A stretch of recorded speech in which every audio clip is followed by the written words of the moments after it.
first basic thing is that reality is inconceivable in the final analysis. That is, no theory is final, and the term which makes Buddhism very scientific. That is to say, no description of reality, no theory, no formula captures the inconceivability of reality. And therefore, in a way, the most famous moment in the Vimalakirti Sutra underlines that, and that is in the 9th chapter, where in describing ultimate non-duality, the doorway of the Dharma of non-duality, the doorway of the reality, or the teaching of non-duality, 32 different bodhisattvas give their views, including Manjushri. And then finally, Vimalakirti is asked for his view, and Vimalakirti doesn't speak. He maintains silence in the focus of that question, like what is the ultimate nature of non-duality. And everybody says really good things. Look, the 32 bodhisattvas, they all say really great things. They say like, nirvana and samsara is a duality, when you go beyond the difference between nirvana and samsara. We're tell you up so early today.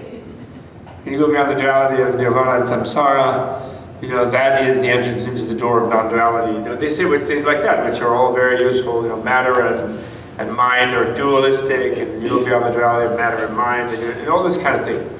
And so Vimalakirti, he said, so then Manjushri, the 32nd bodhisattva, says, whatever you guys said was all great, but problem is you said something.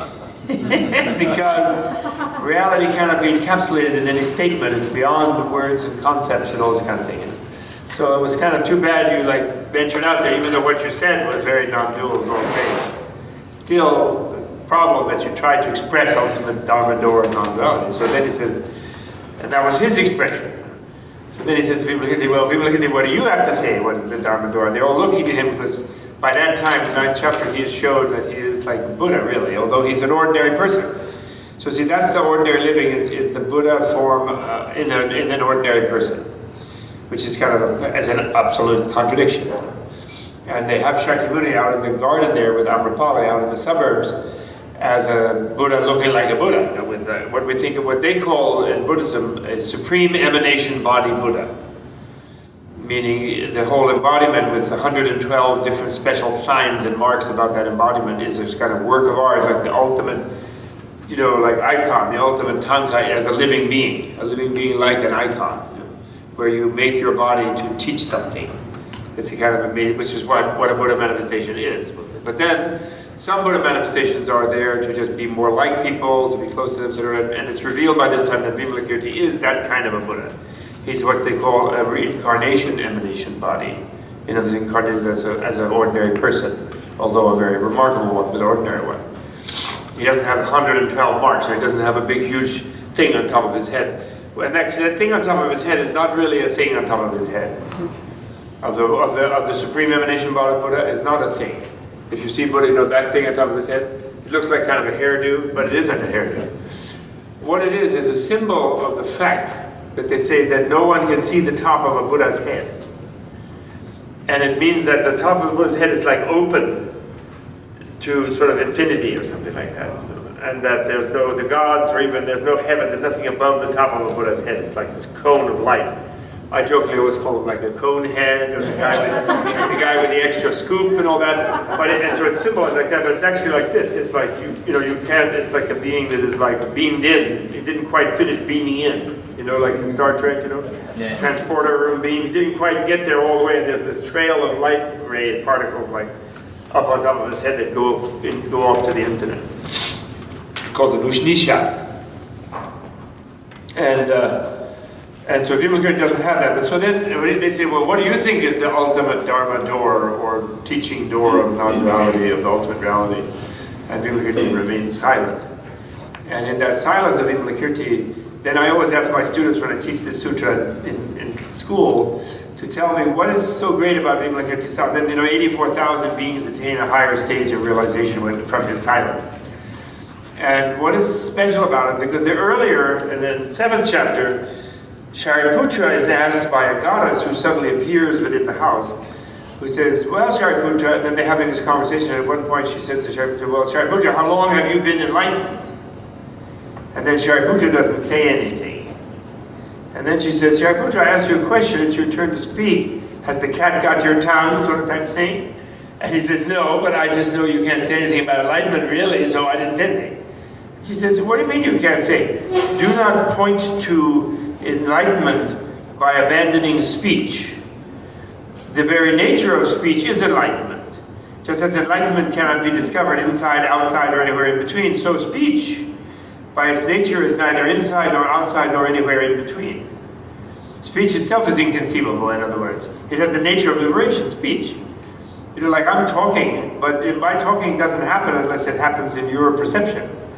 And then somehow it's not just between, it's not inside me, it's not outside you, it is all those places. But speech is like inconceivable itself, so you can't point to it by not speaking. And he, poor Shariputra, okay, I'm sorry, I should have said something. Something like that. And then Vimalakirti saw that and goes, oh wow, you know. So what's the difference? Anybody want to answer that question? Vimalakirti was accomplished. What? He was accomplished. His silence was coming from accomplishment. Well, Shariputra is an accomplished saint too. Anyway, but of course not to the degree of Vimalakirti. So that's true in general. But what is the difference of accomplishment? In other words, she said to Shariputra when she criticized him, the goddess, do not point to enlightenment by abandoning speech. In other words, Shariputra is silent because he is thinking, or the way he understands it. He has attained something that other people don't have. So his attainment, although it is remarkable and transcendental, it is separate from the world. So he still has the vestige of a feeling of separateness from the world, although in his case it's like a separateness of liberation. You see? So in a way, his speech is withholding and withdrawing from people, his silence. He's saying, well, I can't express it because you wouldn't understand. You know, because speech can't convey the amazingness of the way I see the world. And he is enlightened in a way, Shariputra. But he's not enlightened in this ultimate non-dual way. He's enlightened in still a vestigial self-centeredness about his enlightenment. You know, he's reached an absolute empty space sort of situation where he alone knows how to go, he feels. He's sort of alone there, although he dissolves himself. So he's not grasping it in a way on a conscious level, but unconsciously he is, because he's not including others in that same freedom. Whereas Vimalakirti, because his mind has been going deeper and deeper toward the ultimate reality of non-duality, he is perceiving others as sharing this ocean of bliss, of the freedom space of enlightenment with him. And so he's not perceiving them as unenlightened or as dualistic from him. And so his silence is like, since his nirvana and samsara are same and you're all in nirvana, you don't need me telling you that. So his silence is liberating and embracing of all of the beings. It's not imposing on them like that they need to hear about their own ultimate reality from him, if you follow me. In other words, they have this wonderful thing in Hinduism, in Vedantic Hinduism, from the Upanishads, where they say that the highest mode of achieving enlightenment is hearing, is listening, is shruti. And hearing means that someone, you know, the guru, the enlightened guru says to you, tattvam asi. You know, you, that art thou, you know, you are Brahma. That means, to them, Brahma, God, means an ultimate reality.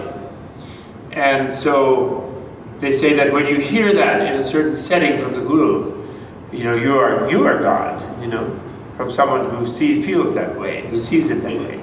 That if you're cleansed of defiling thoughts and emotions and confused ideas, etc., by your previous study and practice and so forth, and your good karma being born a Brahmin, and probably, unfortunately, mostly being male, within their unfortunate cultural vestigial hangovers, then I'm God. You know, then you suddenly feel you are one with God. But the hearing of that statement, what they call the Mahavakya, the great statement.